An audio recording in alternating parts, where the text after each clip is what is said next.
உலகத்தமிழ் மக்கள் அனைவருக்கும் இனிமையான வணக்கம். நான் கார்த்திக் பேசிகிட்டு இருக்கேன். இந்த வீடியோவில் நம்ம 20வது அதிகாரமாக செங்கோன்மை பார்க்க போகிறோம். இதன் மூலமாக திருக்குறள் சம்பந்தப்பட்ட 20 அதிகாரங்கள் சொல்வது போன்று 2 நாளில் நான் கம்ப்ளீட் பண்ணிட்டேன்.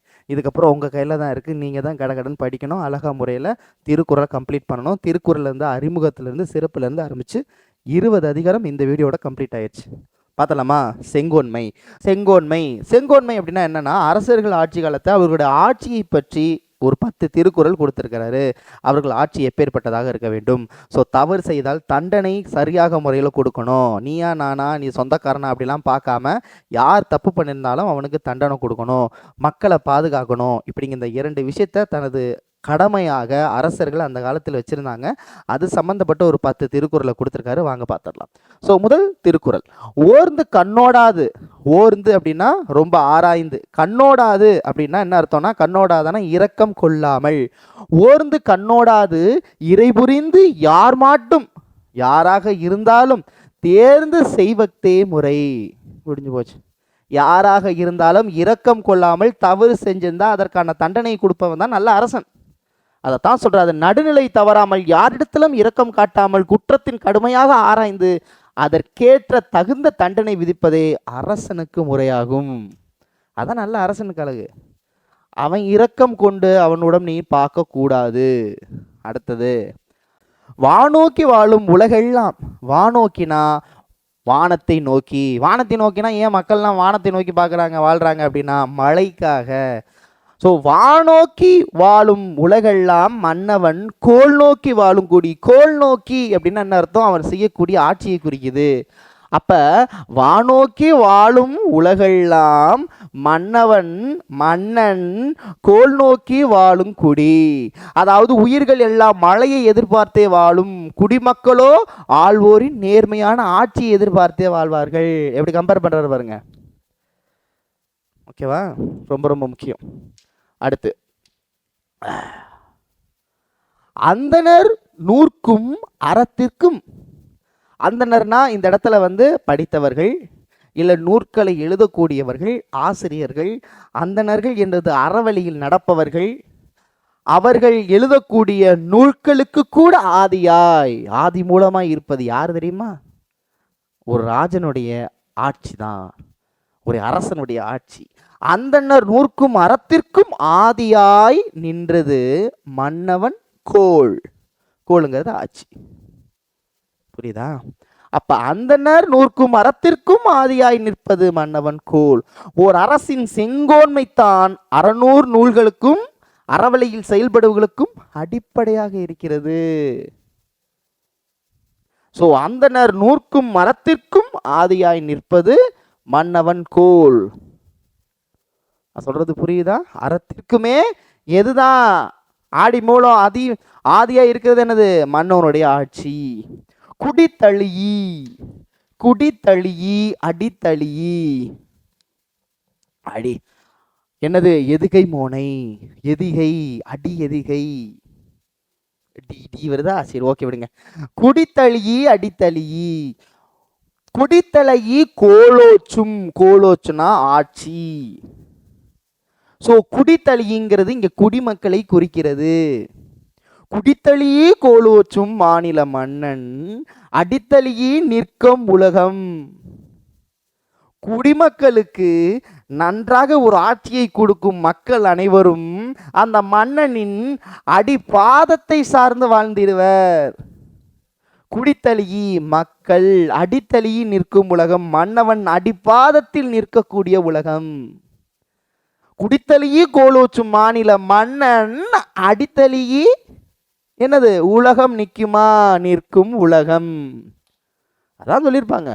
குடிமக்களை அணைத்து கொண்டு நேர்மையான ஆட்சியை நடத்தி சிறந்த ஆட்சியாளன் கால்களை சுற்றியே மக்கள் வாழ்வர். இயல்புலி கோலோச்சும். இயல்புனா இயல்பாக ஒரு ஆட்சியை செய்யக்கூடிய மன்னன். இயல்புலி கோலோச்சும் மன்னவன் நாட்ட பயலும் பெயலும் விளையுளும் தொக்கு.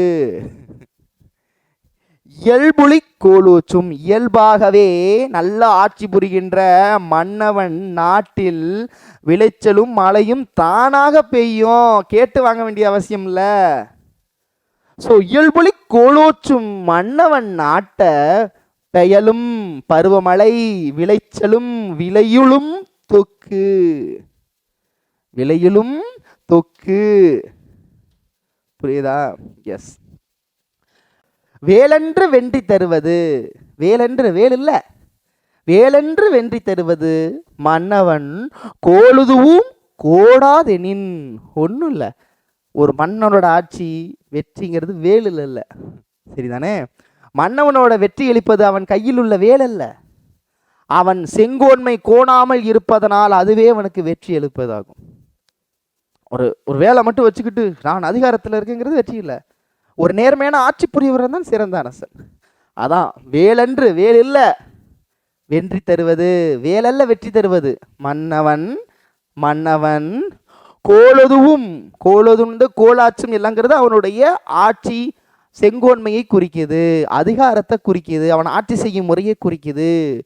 கோலதுவும் கோடாதன்மை, அது தவறு ஏற்படாத கூட இருக்கிறது தான் உண்மையான வெற்றி அப்படின்னு யாரு சொல்றா? திருவள்ளுவர் சொல்றாரு. இந்த இடத்துல இதான் திருக்குறள், ரொம்ப ஈஸி. இறைக்காக்கும் வையமுகம் எல்லாம் அவனை, இறைக்காக்கும் இந்த உலகத்தார் எல்லாம் மன்னவன் காப்பாற்றி வருவான், இந்த உலகத்தார் எல்லாம் மன்னவன் காப்பாற்றி வருவான். அதனால முறை தவறாமல் அவன் செங்கோல் செலுத்தி வந்தால் அவனை காப்பாற்றி நிற்கும், இந்த உலகமே அவனை காப்பாற்றி நிற்கும். இந்த உலகத்தாரை அவன் செங்கோல்னால நல்ல ஆட்சினால காப்பாத்தினால இந்த வையகமே அவனை காப்பாற்றும். இதுதான் இந்த லைன். இறை காக்கும் வையகம் எல்லாம் அவனை, ஏன் முறை காக்கும் முட்டா செய்யின், ஏன்னா அவன் சரியாக ஆட்சி செய்கிறதனால். பாயிண்ட் புரியுதா? இறை காக்கும் வையகம் எல்லாம் அவனை, முறை காக்கும் முட்டா செய்யின், உலகத்தாரை எல்லாம் மன்னவன் காப்பாற்றி வருவான், முறை தவறாமல் அவன் செங்கோல் செலுத்தி வந்தால் அது அவனை காப்பாற்றி நிற்கும். வையம்னா உலகம். முறை காக்கும் முட்டா செய்யின், முட்டாங்கிறது தடை, தடையில்லாமல் அவன் காத்தால் யார? மக்களை. புரியுதா? என்பதத்தான் ஓரா முறை செய்யா மன்னன், என்பதத்தா ஓரா முறை செய்யா மன்னன், ஒழுங்காக செங்கோல் ஆட்சி புரியாத மன்னன், முறை செய்யா மன்னன், செங்கோல் ஒழுங்காக ஒரு கோலாற்றும் ஒழுங்காக ஆட்சி புரியாத மன்னன் தன்பதத்தான் தானே கெடும், தானாக கெட்டு விடுவான். என்பதத்தான் ஓரா முறை செய்யா மன்னன் தன்பதத்தான் தானே கெட்டு விடுவான். ஓகேவா? தன்பதத்தான் தாழ்நிலை உள்ளவன் என்று பொருள். அடுத்து குடிபிறங் காத்தோம்பி, குடிபிறம்னா குடிமக்களை காத்து ஓம்பணும், ஓம்புதல்னாலே காத்தல் என்று பொருள். குடிப்புறங் காத்தோம்பி குற்றம் கடிதல், தவறு செய்தா தண்டிக்கணும். புரியுதா?